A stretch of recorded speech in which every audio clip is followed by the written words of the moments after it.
Welcome back to my Quilling Alphabet series.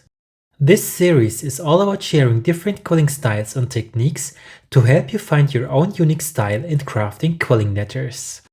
So far, I crafted the letters A to G, and in this video, I will show you how to quill the letter H. Let's get started. I'm going to quill the letter H on thick cardboard. After printing out the template of the letter, I transfer the outlines onto the cardboard using an embossing tool. Once the outlines are transferred, I proceed with quilling the letter's outline. For this design, I'll use 300 GSM paper strips for the outlines and 220 GSM strips for the quilling elements between them. I start with the quilling elements between the outlines, the teardrop shapes. First, I curl the strip with a needle tool. Then, I cut a small piece and use the handle of a slotted quilling tool to form a teardrop shape. I gently press the strip against the handle to shape it. Then I apply some glue to connect the ends of the strip, making sure they are aligned. After that, I use the needle tool to give the teardrop a nice curve. Trim the excess paper, and the teardrop shape is complete. I've prepared some of these shapes in various sizes, and I'll attach them to the cardboard like this. Some of you asked me how to figure out the length of the strip for the outlines. Actually, it's very simple. I form the paper strip and measure it against the template or the embossed outlines on the cardboard to get the correct length of the strip. It's important to measure the strip after each step to ensure it has the right shape.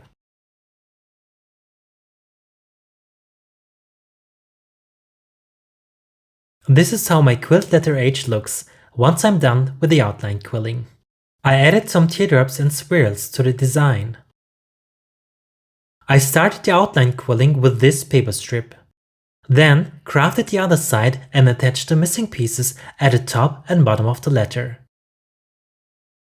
After that, I added the quilling elements between the outlines, which is important and makes the whole outline quilling process easier. Then I attached the remaining outlines one by one onto the cardboard.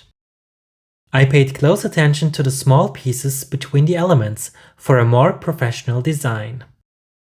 Once the quilling outlines are complete, I can proceed with the quilling elements inside the letter. For this specific design, I recommend using 220 GSM strips in 3 different shades of blue. You can also use 80 to 130 GSM strips, but I prefer to design with thicker strips for a more appealing look. Since I want to make loose coils with 220 GSM strips, I need to dampen them slightly to make them more flexible. I simply dampen the strips with my fingers instead of dipping them into the water. Once the strip becomes flexible, I start curling it by rolling the beginning on a needle tool. Then I remove the tool and unroll the strip. After that, I roll the strip tightly between my fingers, which creates a curly center for the loose coil. If you glue the end of the strip right now, you will get a tight coil without a center hole. You will need this technique, because I will make some of these tight coils in the upcoming steps. But if you don't glue the strip and let the coil open up, you'll get a loose coil with a perfect curly center. After that, seal the end of the strip to prevent the coil from opening up further.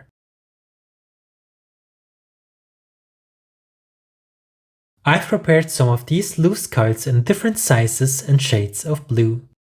I made some large coils as well as some tiny ones.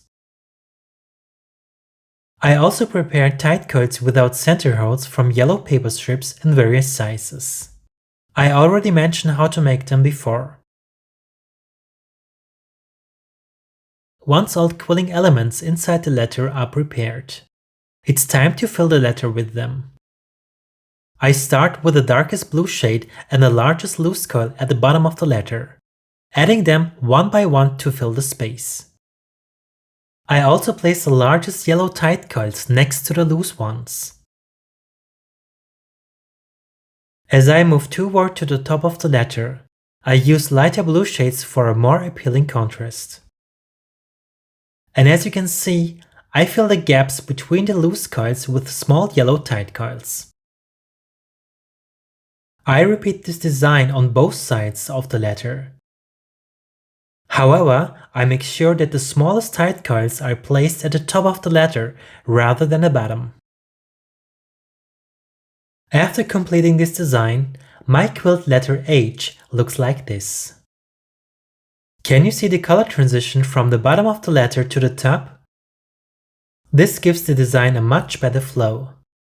The large quilling elements at the bottom of the letter and the small ones at the top also enhance this artistic effect. To give the whole design a stronger 3D effect, I will add some teardrop shapes to the letter at these spots.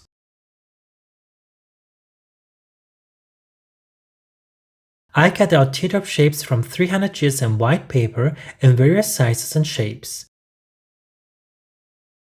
And then attach them to the letter like this.